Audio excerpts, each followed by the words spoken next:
Hi, welcome to Two Wheel, Oklahoma. Today we're going to take you down State Highway 80. Beautiful twisty highway that's going to take us by a state park, a lodge overlooking the lake, baby buffalo, magicians, the lost city, monks living in their little monkery.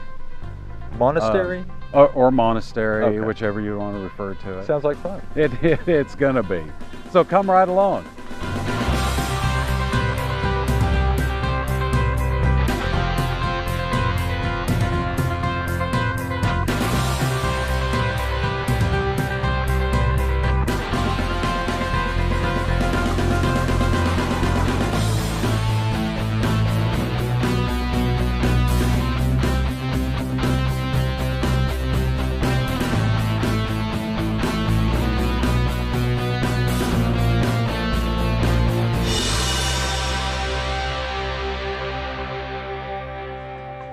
Cherokee County, that's where we headed this time.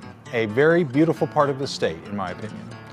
And we went touring along looking for Lost City, which is near Hulbert. Hulbert, you might recall, used to be one of the most notorious speed traps in America. They've straightened their act up, though. I've been trucking across this country, and it's been a long, hard ride. Now I'm 14 hours from Tulsa, with my sweetheart on my mind. 14 hours from Tulsa, 12 if I make good time. Oh, got the cop here. A cop in Hulbert, imagine that. Highway 80 intersects Highway 51 at Hulbert and goes along the west side of Fort Gibson Lake, and it's a really, really nice road. So we decided to set up our base camp at the Sequoia State Park. And the park is located on 51, about midway between Hulbert and Wagner. It's a pretty good sized park. The whole thing sits out into the lake, into Fort Gibson Lake. They've got golf, RV setups there, the lodge, all the cabins, tennis courts. 14 hours from Tulsa, 12 if I make good time. I can't hardly wait until I can see that gal of mine. When we got there, we had to stop at the playground. You know, I mean, I'm a sucker for a big swing set.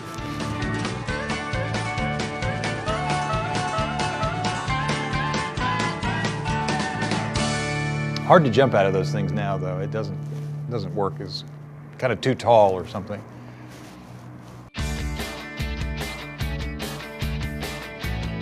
Now we decided to stay in one of the cabins when we came here. Yeah, they're nice. And we just as easily could have stayed here in the lodge. And they also have this cool area out by the pool called the Cabana. And so it's a pretty big place, and it's a fun place for families, and there's a lot of stuff to do here. And right overlooking the lake. Absolutely. Beautiful. We got unpacked and we were running a little bit late, and I really, really wanted to go find Lost City. So we loaded up, headed out, and went touring down Lost City Road. Because I figured, you know, if there really is a place called Lost City, that would probably be a good place to find it.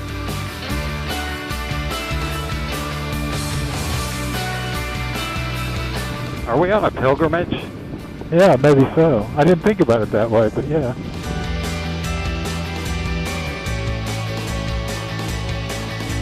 All the questions about Lost City, why is it called that? Did it get lost? Did people know where it is? Well, as we got there, we actually did get lost. None of our GPS wasn't working, the phones weren't working. I've never been as lost as I have been with a GPS. And of course, we didn't bring a map because, you know, we're travelers. We know why they call it Lost City Road now. I always thought it had to do with the city being lost. It doesn't. You go down the road and you get lost. Duh. We're adventuring. We don't get lost, we adventure. We found it! We found the Lost City! Is this our Raiders of the Lost Ark episode?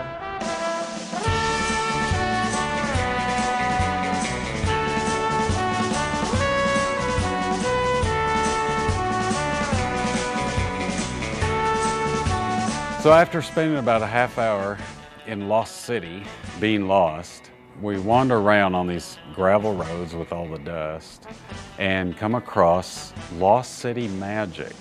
And this is a father and son team of Cherokee conjurers. They're magicians. We've done magic our entire lives, and as we got bored, we'd sit there and do magic tricks with each other and try to stump each other. And he'd do something and try to fool me, and I'd do something to try to fool him. And finally, we just decided, why don't we just go professional instead of doing this as a hobby? Right, right. And then you've worked in like some Cherokee history, I understand, and so it's almost kind of like an educational thing in a way. Yeah, it's part of our culture that we found that kind of died out. And as early as 1901, that the Cherokees used conjurers and magicians as part of their tribesmen, and it finally died. It died and went away. And we, researching our heritage, we found that, and we thought, well, we're magicians, and there's this. Let's bring it back and try to incorporate as much as we learned from it. So right off the bat, these guys impressed me by making wasp appear. Wasps. I don't know what the plural is. Whole handful of wasp. Right there in the middle of this guy's house, he makes these wasps appear out of his hands. Wasps are gone. Very good. I don't even like wasps, let alone having to hold a lot of them in my hands. So now we've got wasps flying all over the room, and he goes and gathers them up with his hands and releases them outside. This is a member of one of the artifacts from our museum, and this is a unicorn's horn. And you've heard about the stories about knights and King Arthur and that kind of deal. The horn was really prized because they said that the royalty would take these horns because they believed that it would protect them from harm. Okay. But if you weren't pure at heart, then it wouldn't work. That was the downside to it. So a lot of people put their faith in it and ended up getting killed in battle. Right. So we're going to I don't like where this is going. So we're going to have you hold this, and you're just going to pick one of these two bags, and whichever one you pick, that's the one we're going to use. Okay. I like that one. You don't want to change your mind at all? I think, no, that's my final answer. All right. We'll set that one aside, and all you have to do now is go ahead and set the horn down and place your hand there on the table. Okay. Now remember, I gave you the option of changing your mind. So Yes, let's see if this works. Oh, it was a feather. Okay. So that worked out well. We'll go ahead and take your hand back because everybody wants to know what was in the other bag.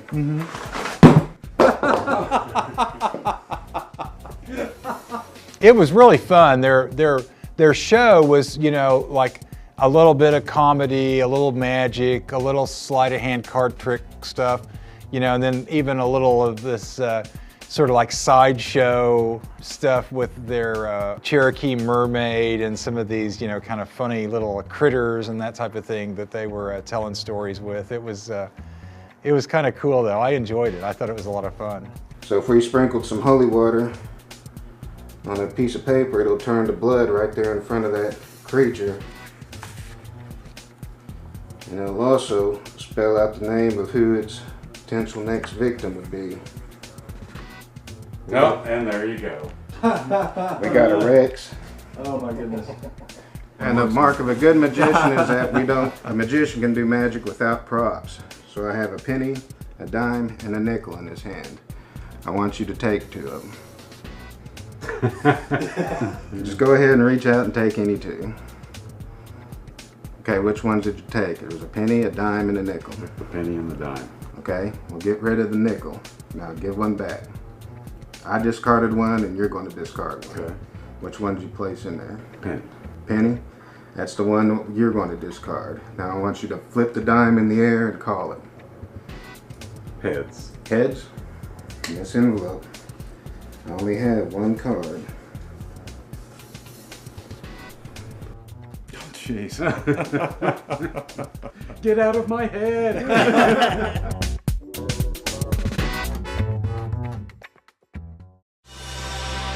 It was really fun discovering these guys doing a magic show, but it was getting kind of late in the day, and you know, we spent a lot of time being lost, so we decided we'd head on back to the state park and explore the lodge a little bit, and then maybe hit the hay in our cabana. We didn't stay in the cabana, actually.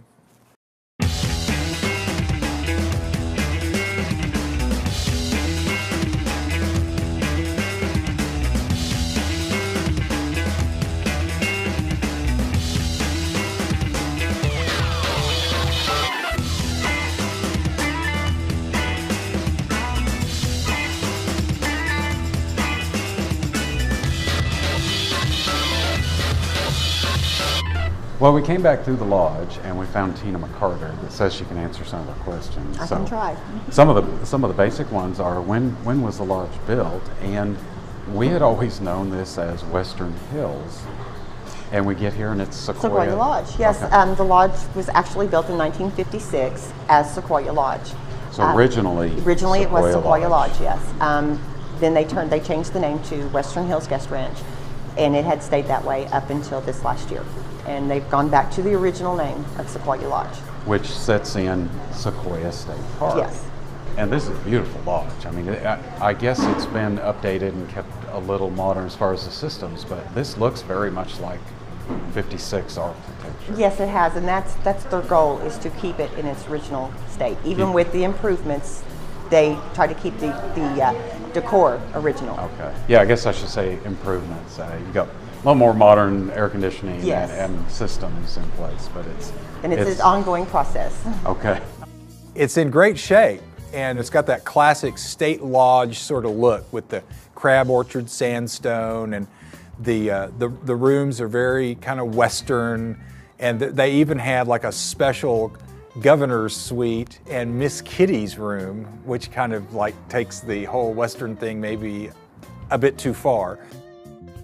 If you're seizure prone, you might stay out of the Miss Kitty suite. It's a little loud. There's a lot going on. The governor's suite, very 70s. Made me want to fire up a cigar and have a martini.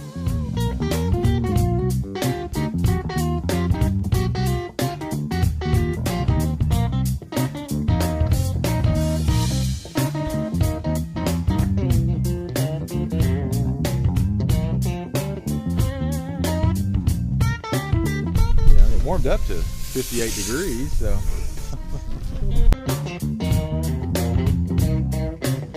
So we decided to call it a night and turn in early because everybody wanted to go to brunch the next morning at like 10 o'clock.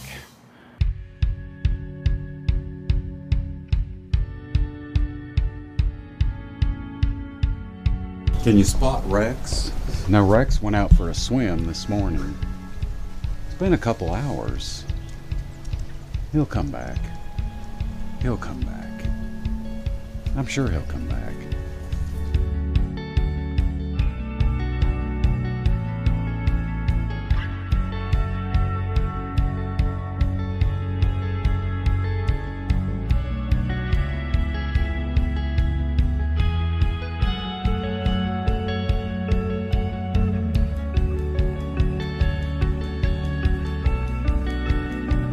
So the next morning we got up. We had an early morning because we had to be at brunch by 10.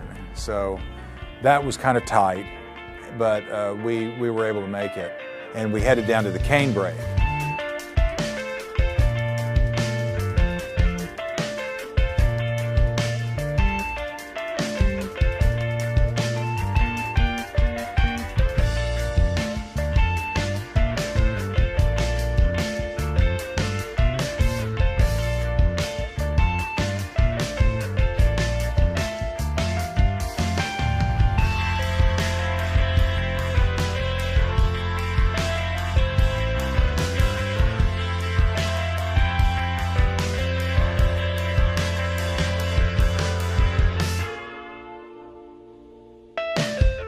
So we pulled up to the Canebrake, and it's a really interesting place. It started out as the yoga barn, and the restaurant serves a Sunday brunch that is world-renowned in these parts, and everybody said, you've got to try it, so we did.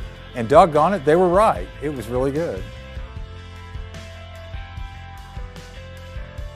We get in there and I find the whole table spread out with this wonderful cuisine. Everything from apple smoked bacon, pumpkin soup, roasted beets, the turkey and pear salad. I mean, it just went on and on and on. A real eclectic mix of dishes. And then you turn around when you think you're full and you're done, and he's got just as many desserts with the same kind of mixture of foods and fruits and creams and pies and you name it. We've talked Sam Bracken, the owner, one of the owners, into taking a short break and sitting down with me and telling me a little more about this. Tell me some of the, or tell everybody else some of the foods, types. I guess you grow a lot of it around here. Sure. We have a small garden. We have about an 1/8 of an acre garden here at the Canebrake, and we grow almost all of our own herbs throughout the season. We grow all of our flowers for our tables. We have a small greenhouse that we kind of work through the winter with. From there, really consistently about 85% of our produce is within 100 miles. We definitely walk the talk when we talk about local stuff. Okay. I work with a number of Bixby farmers intimately. They grow things for us, our salads, our lettuces, our braising mixes, our green beans, our carrots, these things. And it's been a very successful relationship over the last 5 years. I like that. Tell me, how large of a place is this? What kind of a size plot of land are you sitting on? The Canebrake is on 220 acres. We are right on Fort Gibson Lake. We're just east of Wagner. We offer an adult experience, very casual. I'm an Okie. What I felt my home state needed, was a place for adults to disappear. We have a very extensive spa program. We have a yoga program. We have hiking and biking trails. It runs the gamut. I kind of wish, well, of course, after eating all this food, I wish we had time today to go relax and try that. Well, you could have a little breakdown on the motorcycle. Maybe I'll rent you a room. Or That is tempting. When you go there, you've got to look Sam up. Sam is hilarious. He was a blast to talk to. He told me what they're trying to do is to really bring something unique to Oklahoma. And I think they really have. You've got to stop in there, try out Lisa's yoga, and try out Sam's cooking, and take a look around the place.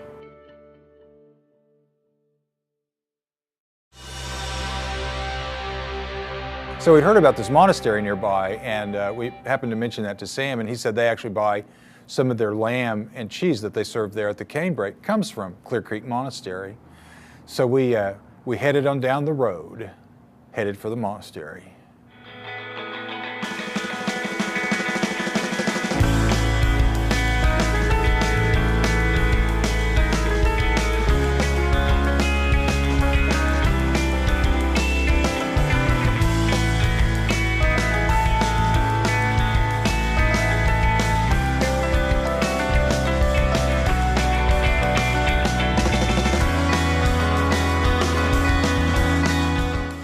I wonder, of all the places on the earth, that they decide to come out and put a monastery outside of Hulbert, Oklahoma.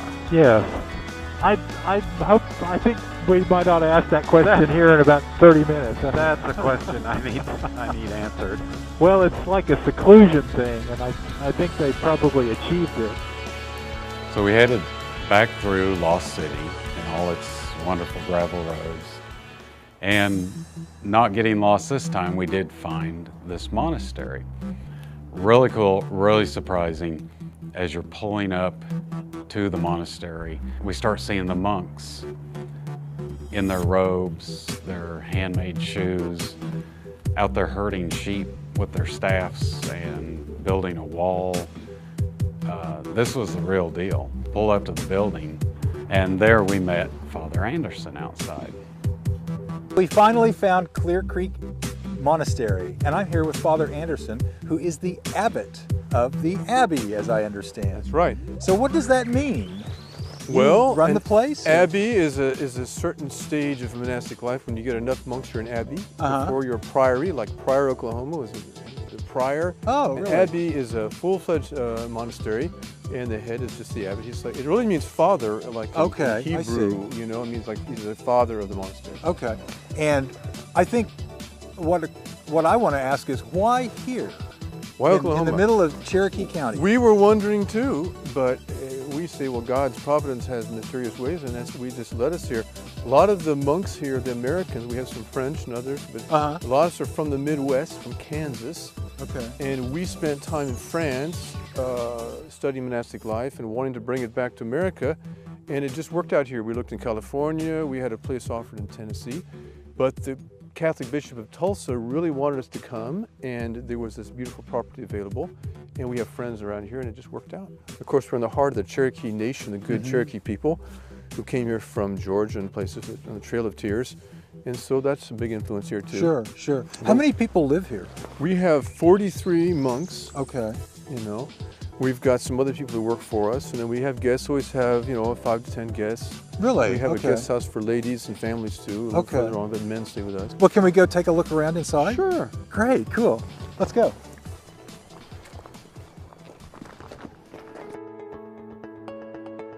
So Father Anderson takes us on the full tour. We even got to see the few places that I guess the normal public doesn't ever see. I thought the dining hall was very interesting. The monks take their meals there each day, and guests are welcome to if they're male. You can eat with the monks and even stay there. Women and families can stay in a guest house that's there on the property also. But if you want to eat with them, it's boys only. Now, how self-sufficient is the monastery, food-wise and that type of thing? Well, we like to be totally self-sufficient. Who wouldn't, Really? you know? But we do quite a bit. We grow our own vegetables, have our own fruit. We make our own shoes, make our Really? own clothing. We have sheep, of course, that provide some meat. We have a lot of milk products. Eat a lot of milk. We have dairy cows, Jersey Okay. cows. We make a wonderful cheese. It's very, very. We can't make enough sold before we even get it to any stores. Oh, really? It's a very popular item. We have a Okay. monk from Wisconsin who's done this all his life Of and course. just knows the trade. So we are pretty self-sufficient, you know, Wow. as much as possible.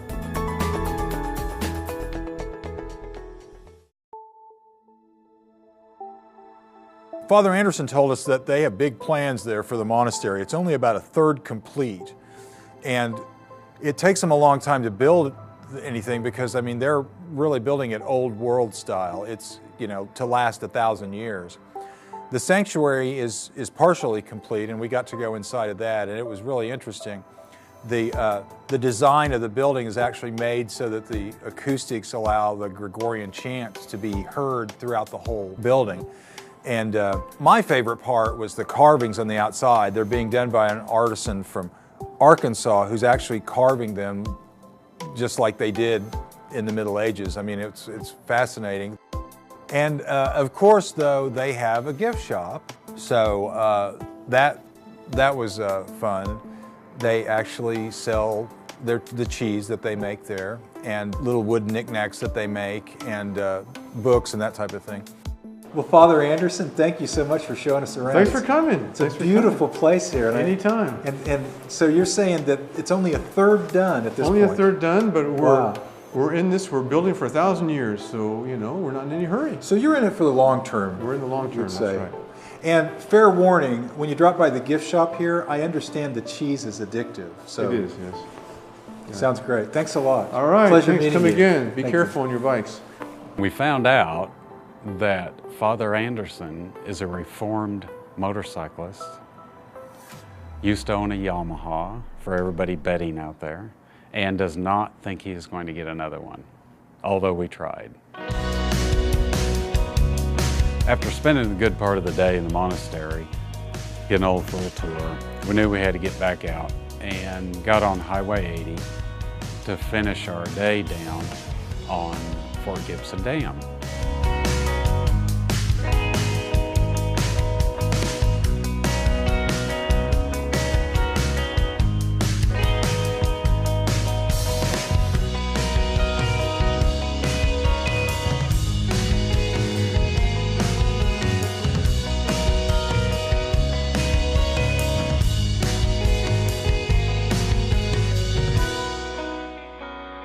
We're ending the day in front of Fort Gibson Dam, and we've had a beautiful day running down Highway 80. We've seen some really spectacular things along the way. Yeah, this has been a really great day. I enjoyed the monastery a lot. And the great food over at the Cane Break. Right. The magic show. Yeah, the magic show was very cool. I mean, it's been a blast. So, highly recommend this highway and all these things we found along the way. Thanks for watching. We'll see you next time.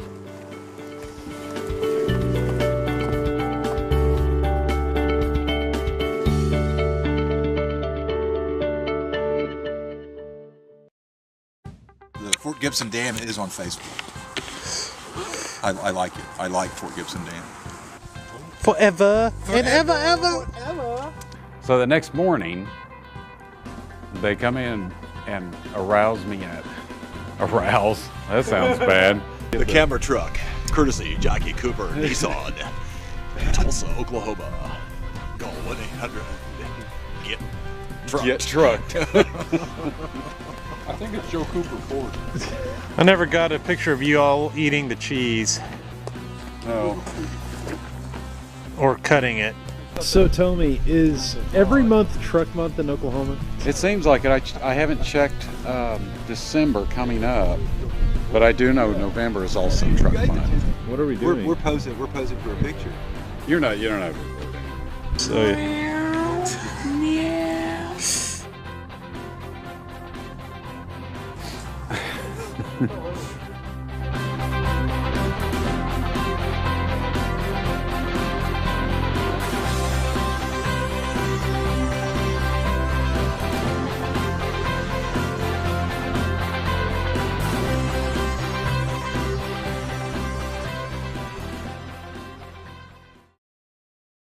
This program brought to you in part by Road Hog Legal. Road Hog Legal, looking out for you when others don't.